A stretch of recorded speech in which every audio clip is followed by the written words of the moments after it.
নতুন এক উচ্চতায় পৌঁছে গেছে ইরানের সামরিক বাহিনী। ইরানের প্রতিরক্ষা মন্ত্রী ব্রিগেডিয়ার জেনারেল আজিজ নাসিরজাদে জানিয়েছেন আরও 1000 উন্নত মানের ড্রোন যুক্ত হয়েছে তাদের সামরিক বাহিনীতে। এই ড্রোনগুলো ইরানের আকাশ ও সমুদ্রপথে আধিপত্য বিস্তারে এক নতুন অধ্যায়ের সূচনা করেছে। 13 জানুয়ারি ইরান ভিত্তিক বার্তা সংস্থা মেহের নিউজ তাদের এক প্রতিবেদনে জানিয়েছে, তেহরানে আয়োজিত এক অনুষ্ঠানে ইরানের প্রতিরক্ষা মন্ত্রী ব্রিগেডিয়ার জেনারেল আজিজ নাসিরজাদে জানিয়েছেন এই নতুন ড্রোনগুলো ইরানের সামরিক শক্তিকে বহুগুণ বৃদ্ধি করেছে। এই ড্রোনগুলোতে এমন ক্ষমতা যা প্রয়োজনে শত্রুর বিরুদ্ধে আকাশ আধিপত্য বিস্তার এবং মারাত্মক আঘাত হানতে সক্ষম।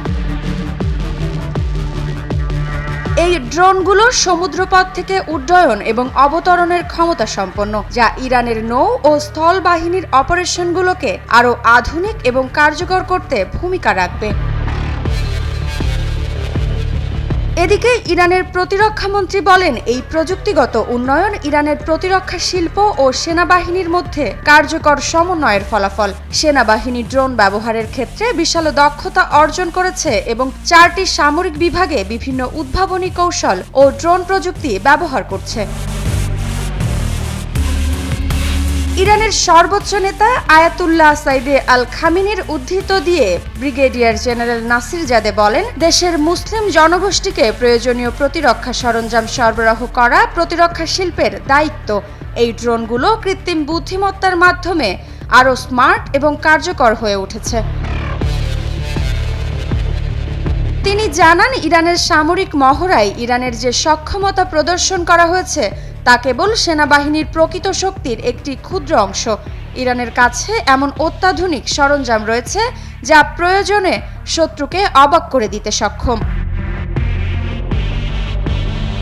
250-টিরও বেশি ডিজাইন অপশন নিয়ে ওয়ালটন স্মার্ট ফ্রিজ, বোঝে আপনার প্রয়োজন।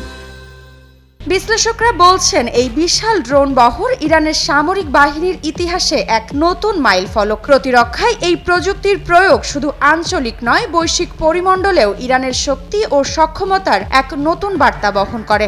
বিশ্ব প্রতিরক্ষা ক্ষেত্রে ইরানের এই অগ্রগতি নিঃসন্দেহে এক দৃষ্টান্ত স্থাপন করেছে। এই উন্নত ড্রোনগুলো ইরানের সামরিক কৌশল ও প্রতিরক্ষা ব্যবস্থাকে আরও শক্তিশালী করেছে। সময় বলে দেবে এই উন্নয়ন আঞ্চলিক ও আন্তর্জাতিক মঞ্চে কিভাবে প্রতিফলিত হবে।